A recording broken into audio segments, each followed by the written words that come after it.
Quiero comenzar con la lectura del primer libro de Juan, capítulo 5, versículo 21.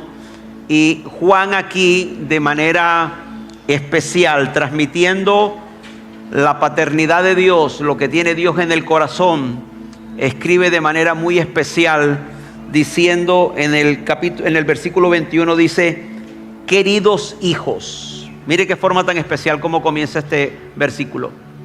Queridos hijos, aléjense de todo lo que pueda ocupar el lugar de Dios en el corazón. Y este es un gran consejo, porque en la mayoría de ocasiones no lo vamos a buscar, pero a veces va a pasar. Y para esto intencionalmente necesitamos observar a nuestro alrededor, observar hacia adentro cómo estamos, para que sin darnos cuenta no podamos erigir, levantar o construir ídolos sin saber la influencia que eso puede ejercer en nosotros, y esto lograr que nos estanquemos o que no sigamos adelante. Pero para referirnos a ídolos necesariamente me toca enseñar sobre idolatría. Y le quiero dar un dato. En la Biblia aparecen más de 1000 ocasiones donde se habla de idolatría. Es uno de los temas más tocados en la Biblia, más que otro, la idolatría. Pero usted necesita saber qué es. Y idolatría es todo aquello que ocupa el lugar de Dios. Idolatría es todo aquello que veneramos, y este ejerce un poder y gobierno manipulando sobre todo nuestra fe. Pero el ser humano nació con una necesidad de creer en algo visible, y tratando de suplir esa necesidad de creer en algo visible, busca a algo o a alguien a quien venerar, adorar. Pero esto sucede cuando hay un desconocimiento de lo que es Dios Padre, de lo que hizo a través de su Hijo Jesucristo en la cruz del Calvario, que murió, resucitó y está sentado a la diestra de Dios Padre. Este desconocimiento lo que hace es que podamos dirigir ese anhelo de creer en algo o en alguien sobre cosas, personas, que no necesariamente es la persona de Jesús. Ahora, quiero que podamos estudiar lo que se cree fue el primer momento donde la fe del pueblo de Dios se sale de todo control hasta convertirse en una idolatría. Y vamos a estudiar lo que se conoce como la famosa Torre de Babel. ¿Qué ocurre allí en Génesis capítulo 11? Porque esto se consideró una idolatría. ¿Qué estaban tratando de conseguir ellos con esta torre? ¿Qué tiene que ver hoy en día la Torre de Babel con lo que podamos construir dentro de nuestro corazón? Y usted se va a dar cuenta qué ídolo ha decidido tener en su corazón. Génesis 11 dice, versículo 1 al 9, dice: en ese entonces la palabra se hablaba un solo idioma en toda la tierra. Al emigrar al oriente, la gente encontró una llanura en la región de Sinar, y allí se establecieron. Un día se dijeron unos a otros: vamos a hacer ladrillos y a cocerlos en fuego. Y así fue como usaron ladrillos en vez de piedra y asfalto en vez de mezcla. Luego dijeron: construyamos una ciudad con una torre que llegue hasta el cielo. De este modo, ojo acá, nos haremos famosos y evitaremos ser dispersados por toda la tierra. Pero el Señor bajó para observar la ciudad y la torre que los hombres que estaban construyendo. Entonces el Señor dijo: todos forman un solo pueblo y hablan un solo idioma. Esto es el comienzo de sus obras, y todo lo que se propongan lo podrán lograr. Será mejor que bajemos a confundir su idioma para que ya no se entiendan entre ellos mismos. De esta manera el Señor los dispersó desde allí por toda la tierra. Por tanto, dejaron de construir la ciudad. Por eso a la ciudad se le llamó Babel, porque allí donde el Señor confundió el lenguaje de todos los habitantes de la tierra y los dispersó por todo el mundo. Te voy a enseñar 5 cosas que quizás te van a ayudar a identificar si has erigido un ídolo, si has construido un ídolo, si has colocado a algo o a alguien en el lugar que solo le compete a Dios. Y de estas 5 cosas quiero comenzar hablando sobre lo que estaban construyendo. Era una torre, pero desde la antigüedad siempre, no sé por qué, hay una necesidad en el ser humano de que todo lo que es más alto que nosotros se merece cierta veneración.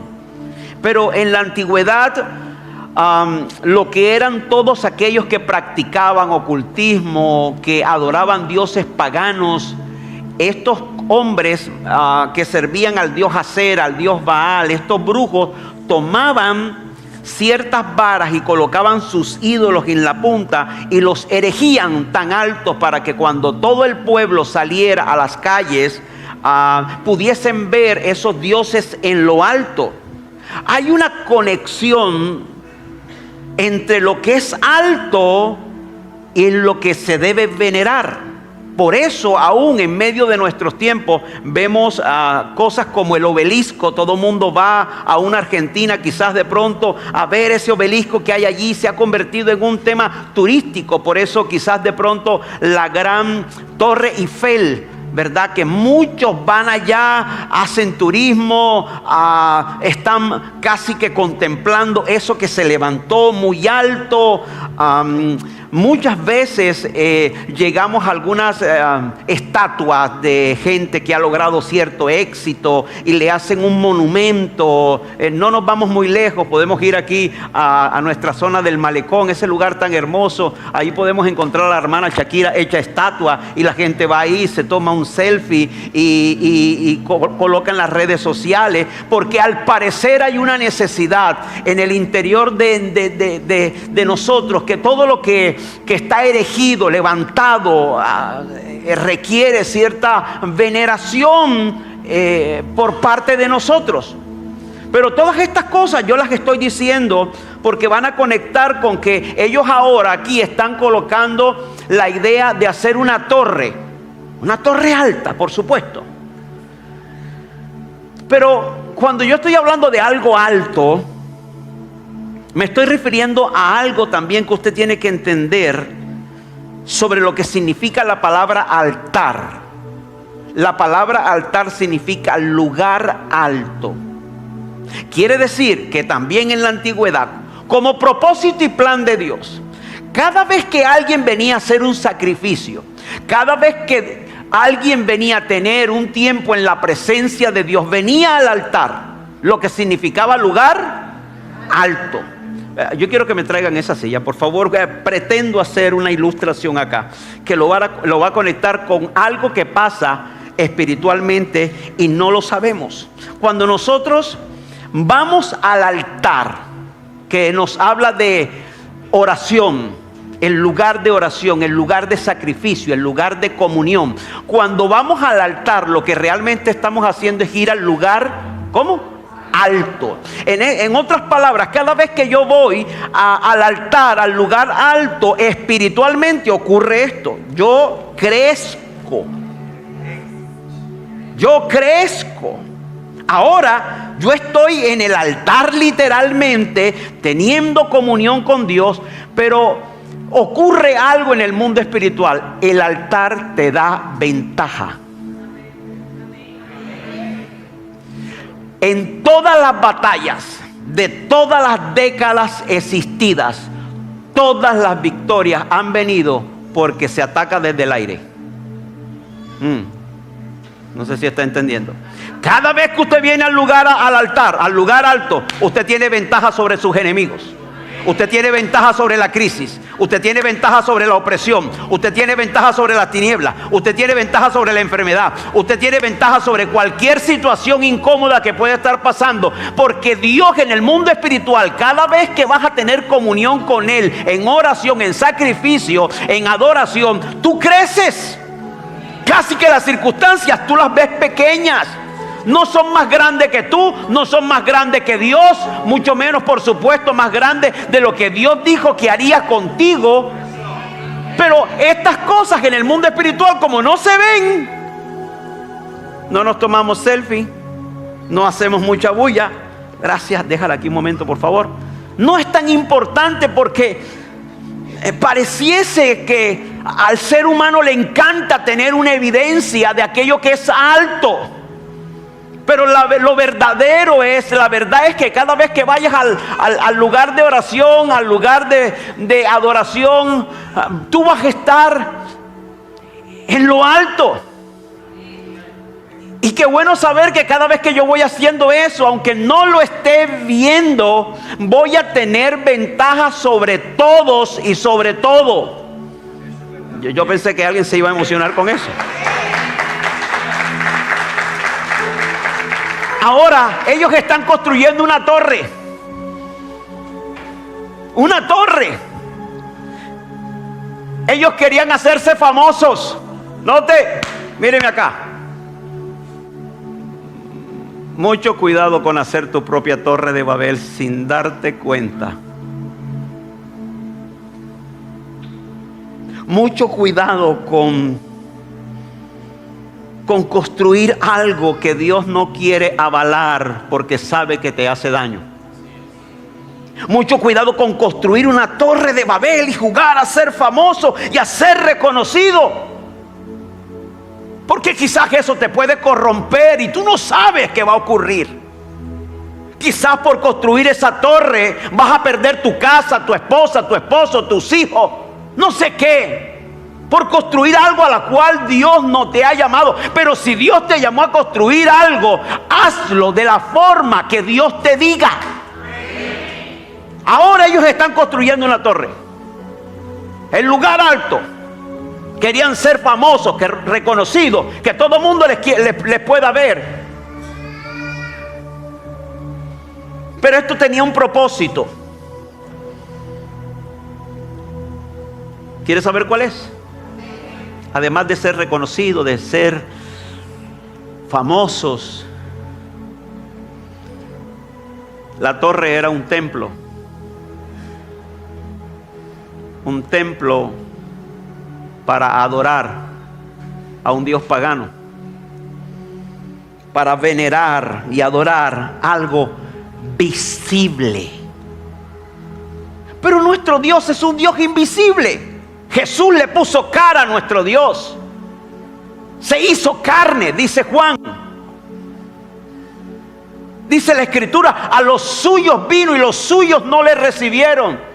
Juan 3:16 dice, y aquel que le aceptó, le dio potestad de convertirse en hijo de Dios. El tema es que el propósito de construir esta torre era adorar, venerar, y que esa torre fuera un templo para adorar lo visible. Y aquí quiero hacer un paréntesis. Mucho cuidado con convertir tu cuerpo en un ídolo y no lo sabes. Mucho cuidado con convertir tu conocimiento, tu talento en un ídolo y no lo sabes. Mucho cuidado con el propósito por la cual estás haciendo lo que estás haciendo. La pregunta para todos en esta hora es: ¿por qué estás haciendo lo que estás haciendo? ¿Y para quién estás haciendo lo que estás haciendo? Los esposos que están aquí quieren recibir un dato real e importante. ¿Quieren recibirlo? Desde que se creó Facebook, el 89% de matrimonios se han divorciado por temas de redes sociales. Porque si yo estoy construyendo algo, espérate, me voy a meter aquí en temas profundos aquí. Dios nos llamó, esposos, esposas, Dios nos llamó a construir, no a destruir. Y hay cosas que supuestamente están construyendo, pero realmente están destruyendo. Si algo le incomoda a tu esposa o a tu esposo, no lo hagas.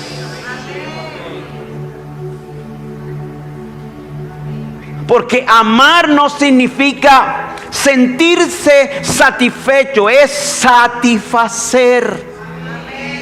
Un poquito amenes, pero es la verdad. A veces también nosotros estamos construyendo nuestras propias torres de Babel sin darnos cuenta. Ahora, el propósito era hacerse famoso, era construir un templo, era venerar, era adorar algo visible. Estamos tan afanados, escúcheme, estamos muy afanados por lo que se ve.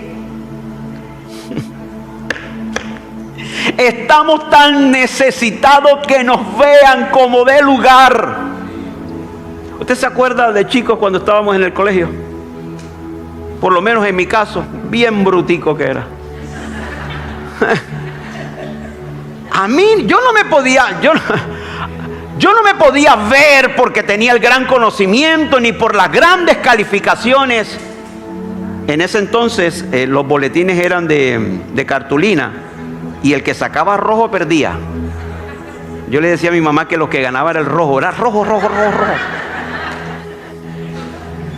Pero hay un afán, y está bien, es muy humano, es muy real querer sentirse visible, que me tengan en cuenta, es muy normal, no te sientas mal por eso, es muy normal que ocurra sentirte ser el centro de alguien o de algo, pero eso no te puede llevar a cometer errores. Porque nunca el éxito se va a tratar sostenible, nunca se va a tratar de ti, se va a tratar de Él. Entonces hay una necesidad, hay algo por dentro que nos impulsa a hacer tantas cosas para ser visibles. Hacemos videos para las redes sociales, no está mal, sigue haciéndolos. Pero que la motivación, la esencia no sea que te vean. Espérate ahí. Que lo que hagas, esto es clave, que lo que hagas terminen viéndole a Él y menos a ti.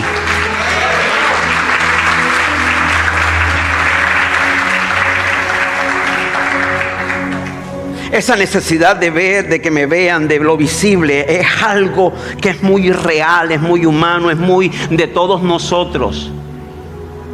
Afanados por los likes y por,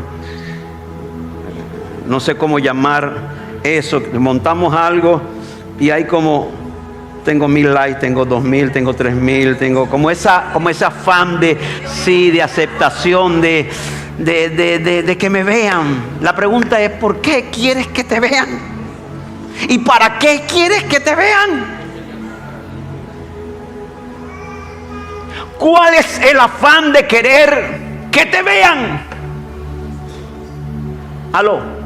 Si eso que estás haciendo no tiene un propósito, no sea que el ídolo que se está construyendo eres tú mismo y no lo sabes.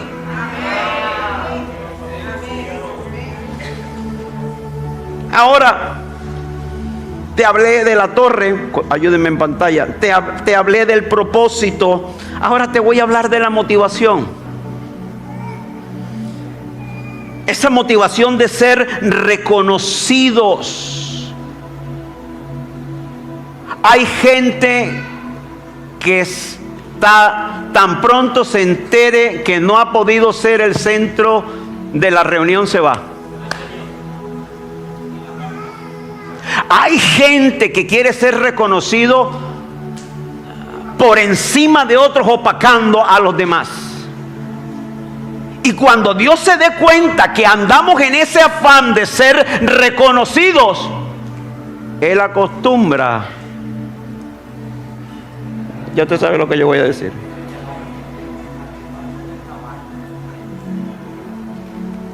Venía Pablo en su caballo, camino a Damasco, con una carta para capturar a los cristianos. Este hombre ilustre, capacitado por el filósofo Gamaliel, hebreo de hebreo, rico, empresario, poderoso, va en su caballo. Y aparece Jesús y lo tumba del caballo. No sea que tú vayas camino a tu Damasco y te aparezca Jesús y te tumbes del caballo. Bueno, estoy hablando en voz alta aquí. Pero lo otro, la cual que te quiero enseñar, y sería la cuarta cosa o la tercera cosa, es que el creador de este proyecto de la Torre de Babel fue un hombre llamado Nimrod. Su bisabuelo fue Noé, su papá fue Cus. Fue el primer hombre que se colocó una corona. Fue el primer hombre que se autoproclamó rey. Pero de Nimrod encontré algo importante. Los estudiosos como Moody, Josefo, estos comentaristas bíblicos que hablan de la cultura de la iglesia y de historia de la iglesia, descubrieron que Nimrod tenía una estatura superior al resto de todos los hombres en la tierra. Dicen ellos que era un gigante. Y como la cultura era que todo lo que estaba por encima de lo promedio tenía que ser venerado, reconocido y adorado, Nimrod, que era un gigante, ahora se coloca una corona. Se cree que fue el primer hombre poderoso en la tierra. Pero el director de este proyecto, el ingeniero a cargo, el residente de esta gran obra llamada Nimrod, quien ordena la construcción de esta torre con malas motivaciones, tiene un nombre, o más bien un significado. ¿Quiere saber cuál es? El nombre Nimrod significa rebelde, significa estúpido y significa tonto. En algunas regiones, en otros países, se dice como Nimrod, queriendo decir, este es un tonto y un estúpido. Cuando Pablo le escribe a los Gálatas, la Biblia interlineal, la español griego, en el original dice Pablo diciéndole a los Gálatas esto: oh Gálatas estúpidos, ¿quién os fascinó con un evangelio diferente? Para mí un Nimrod contemporáneo, ¿se acuerdan? Bueno, en el colegio le llamábamos a los tipos bien grandes acabarropa. Usted, ¿quién ha escuchado ese término? O yo no sé, soy yo solo el ochentero aquí. Para ver los de los 80, ¿dónde están? Bien. ¿Sí o no, Katy? Les decíamos acabarropa. ¿Qué era el término acabarropa? Son altos, fornidos, pero no sirven para nada. Son los propios que acabarropa. Ahora tenemos un tipo aquí, acabarropa, rebelde, estúpido, tonto, construyendo algo que no iba a ser beneficiario para él ni para el pueblo. A veces como que nos untamos un poco de Nimrod en nuestra rebeldía. Mucho cuidado cuando usted se enoja con su pareja y trata entonces de sacar un video manifestando o proyectando una soledad o una rebeldía. O como solemos decir aquí costeñolmente, pastor, yo no me la voy a dejar montar. No. Pero esto sucede sin darnos cuenta. He dicho, sucede sin darnos cuenta. Yo no creo que la gente lo haga porque descubrió que es un estúpido ni tonto, pero sí son acciones que son estúpidas y tontas. Dios no te llamó a destruir, Dios te llamó a construir. Ahora está este hombre rebelde, estúpido, tonto, acabarropa, construyendo una torre llamada Babel. Aparece Dios a pasar revista a la obra. ¿Cómo se llama lo que el interventor? Aparece Dios como interventor a ver qué estaba haciendo este acabarropa. Y cuando se dio cuenta que iban bien avanzados, hago un paréntesis aquí. No construyas lo que Dios no te ha llamado a construir, no sea que te quedes en obra negra. Porque que una construcción visiblemente se quede en obra negra, habla de que te falta presupuesto para terminarla. No sé si me está entendiendo. Yo no sé a cuánto les ha pasado que han intentado construir una casa y resulta que se quedaron a mitad de camino porque se acabó el recurso. ¿Cuántos me están entendiendo lo que estoy tratando de decir?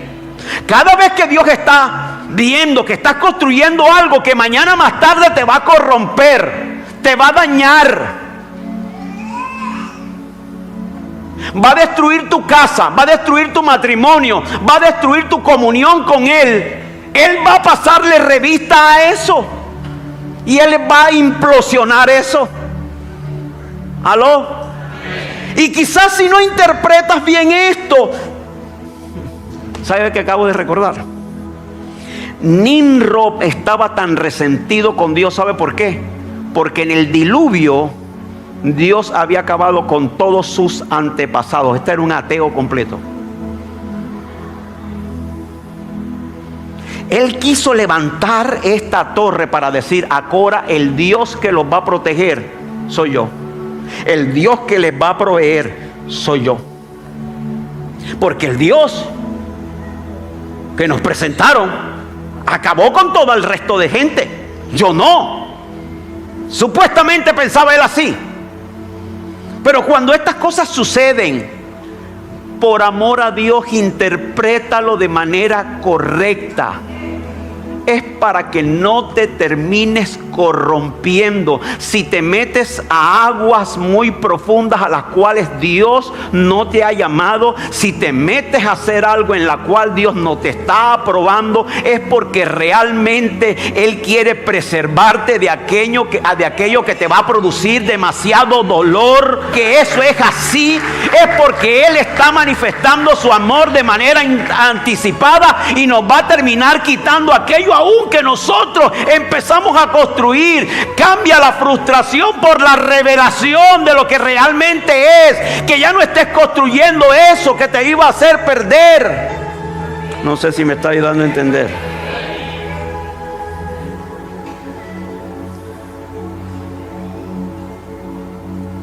Dios aparece y dice: este hermanito acabarropa va a acabar con todo. Va a acabar con mi pueblo. Este hermanito va a acabar con su matrimonio. Este hermanito va a acabar con su empresa. Este hermanito va a acabar con su ministerio. Este hermanito va a acabar con su finanza. Este hermanito va a acabar con su moralidad. Este hermanito va a acabar con todo. Y Dios aparece y dice: ahora voy a hacer dos cosas. ¿Cuántas cosas? ¿Cuántas? Dos cosas. La primera, los voy a confundir. ¿Se ha sentido usted confundido en medio de lo que está haciendo? Confundido con la gente que le rodea, confundido con las acciones que ve a su alrededor, aún de tu propio corazón. ¿Se ha sentido usted confundido en su... Ay, Dios, en su actividad comercial? ¿Se ha sentido usted confundido con las sociedades que Dios no le ha mandado a hacer? ¿Te has sentido confundido con ciertas amistades que las cuales Dios no te llamó a que las tuvieras? ¿Se ha sentido usted confundido? Sea honesto. Yo me he sentido muy confundido a veces. Pero es de Dios, amigos. Es de Dios. Había tanta confusión. Ya no se entendían los unos con los otros porque Dios les cambió el idioma. Dios dijo: esta obra la voy a poner patas para arriba. Al uno lo voy a poner a hablar chino, al otro lo voy a poner a hablar barranquillero, a uno lo voy a poner a hablar.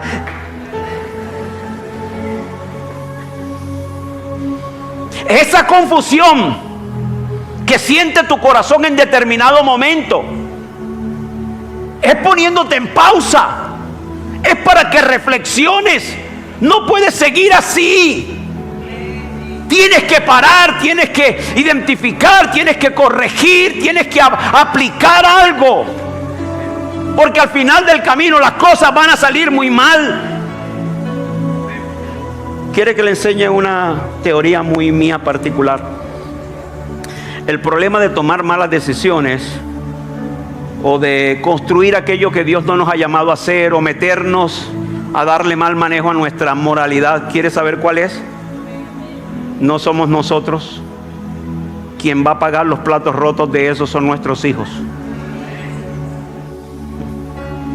Al diablo le importa un pepino usted, le importa un pepino tu esposa, le importa un pepino tú, le importan tus hijos. Y una vez el diablo sabe que te puede acabar a través de ellos, te puede disminuir a través de ellos. ¿Qué es lo que más nosotros amamos? Nuestros hijos. No te pongas a construir algo que al fin y al cabo quien va a pagar los platos rotos son ellos. ¿Tiene sentido para usted o no tiene sentido?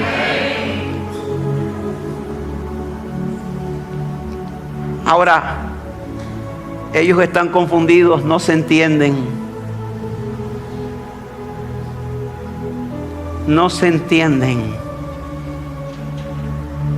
Quiero que sepa que esta es una señal divina. Cuando no hay entendimiento es que Dios entró en la ecuación. Lo voy a volver a decir: cuando te sientes confundido es porque ya Dios entró en la ecuación.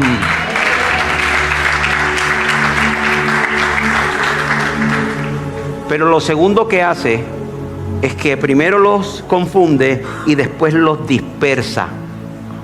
¿Sabe qué va a empezar a pasar? Dios te va a alejar de gente que te estaba patrocinando construir tu propia torre de Babel y no lo sabías.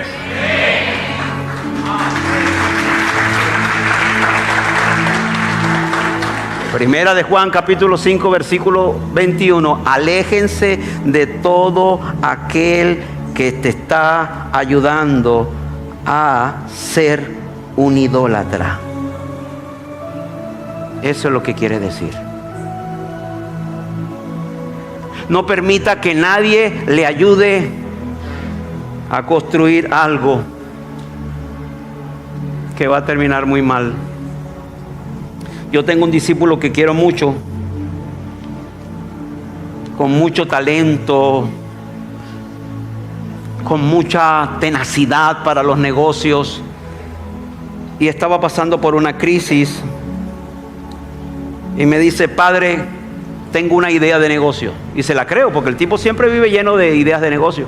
Voy a poner una discoteca. Le dije: la Torre de Babel. ¿Cómo? Sí, tú sabes que a mí me gusta facturar y los hombres facturamos y tal y la cosa. Le dije: tú te metes a hacer eso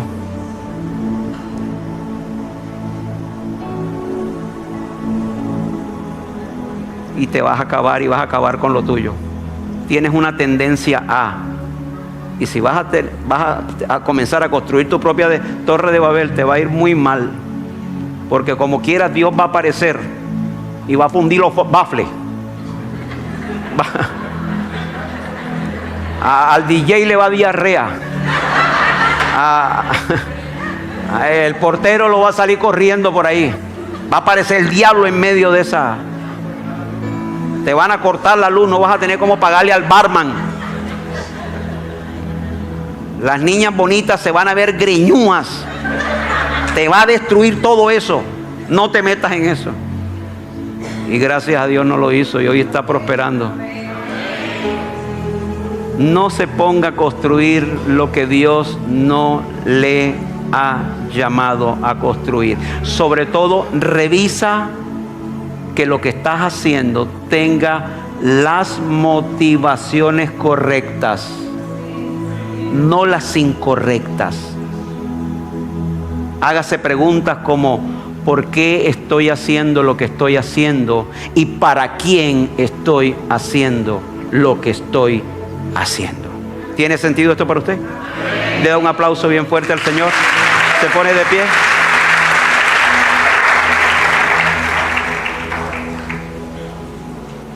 Quiero contarle algo muy personal. ¿Está listo para escucharlo? Me caso en el año de 1999. Conozco a mi esposa hoy por decirles algo y en los próximos 3 meses me estoy casando con ella. Rápido, como siempre, para todo. Algunos no entendieron. A los 3 meses estoy en el altar con ella casándome.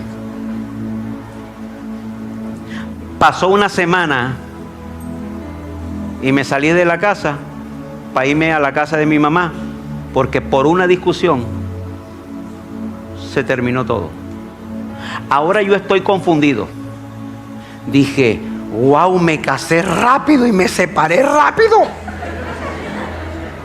Wow, pero estaba confundido, estaba luchando contra algo que me parecía imposible que a mí me estuviese pasando eso.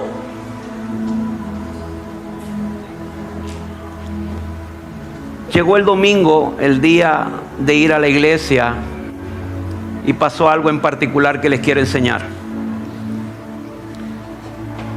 Tenía tanto desespero, confusión en mi corazón, tanta incertidumbre, yo diciendo, ¿qué es esto?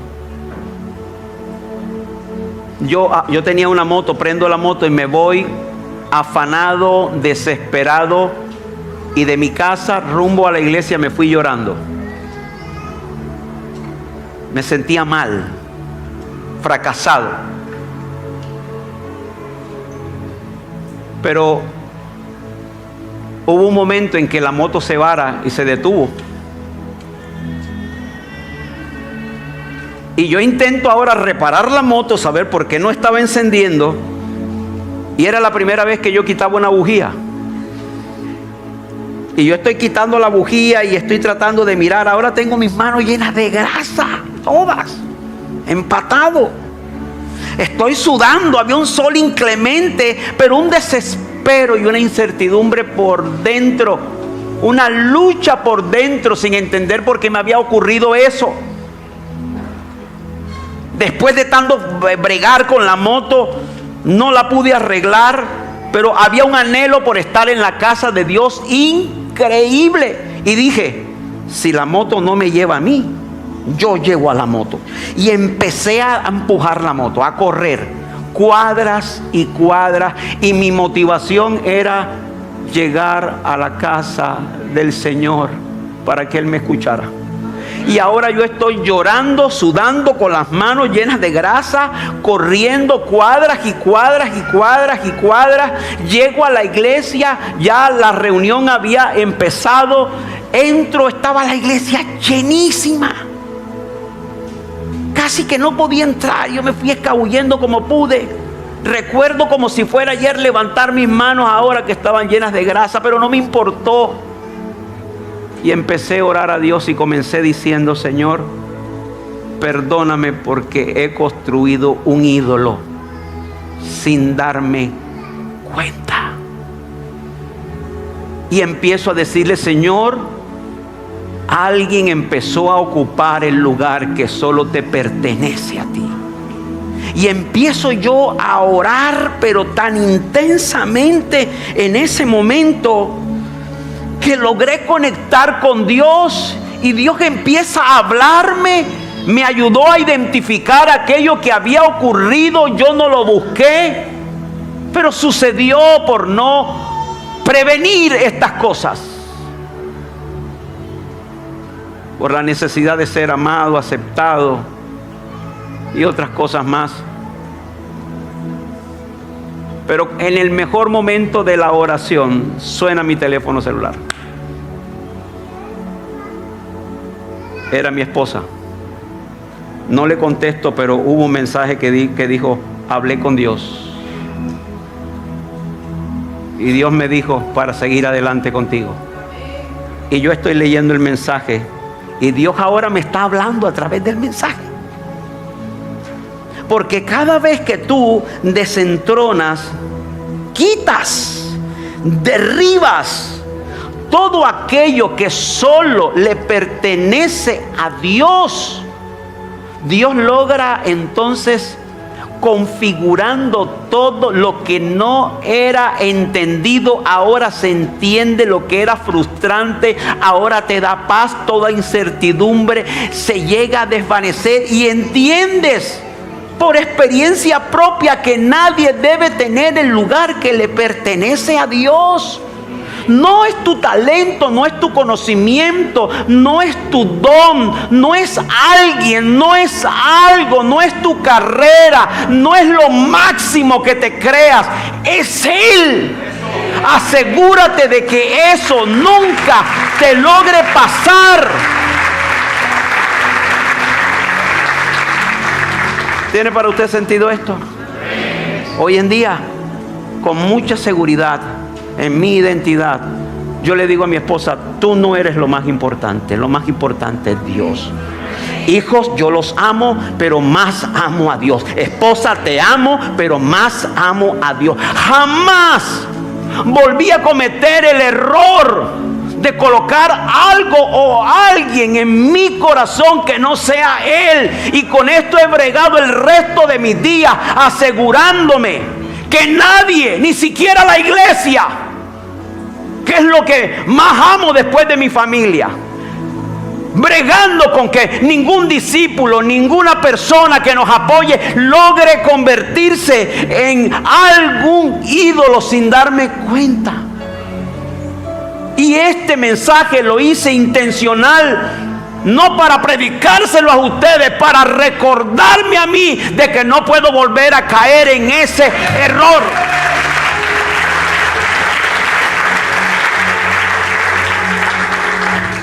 Yo le pido a usted que en un par de minutos cierre sus ojos y que logre identificar si algo o si alguien se convirtió en su ídolo y usted no se está dando cuenta.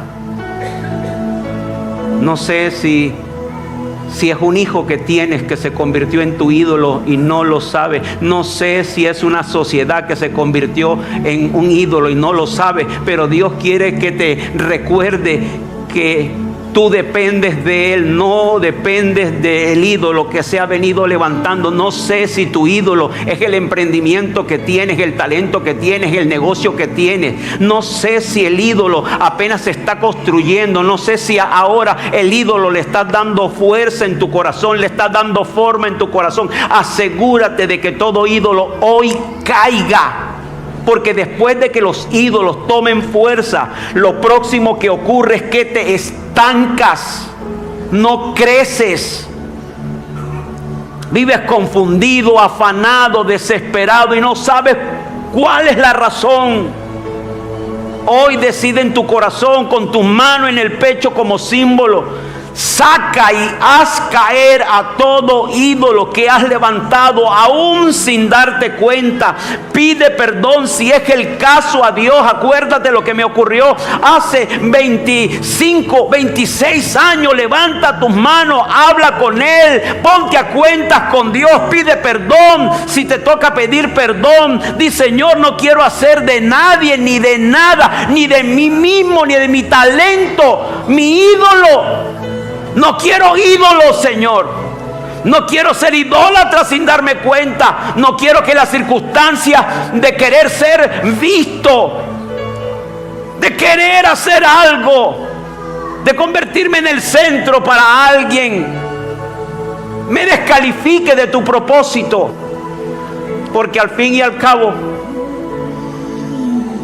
esos ídolos no te van a poder mantener, ni te van a poder sostener, ni te van a ayudar en el día malo. El día que tengas una confrontación con ese ídolo se irá. El día que tengas un desacuerdo con ese ídolo se irá. El día que ese ídolo se dé cuenta que ya no es el centro, que no es lo más importante, también se va a ir. Pero Dios se va a quedar a tu lado para demostrarte que Él es quien te sostiene.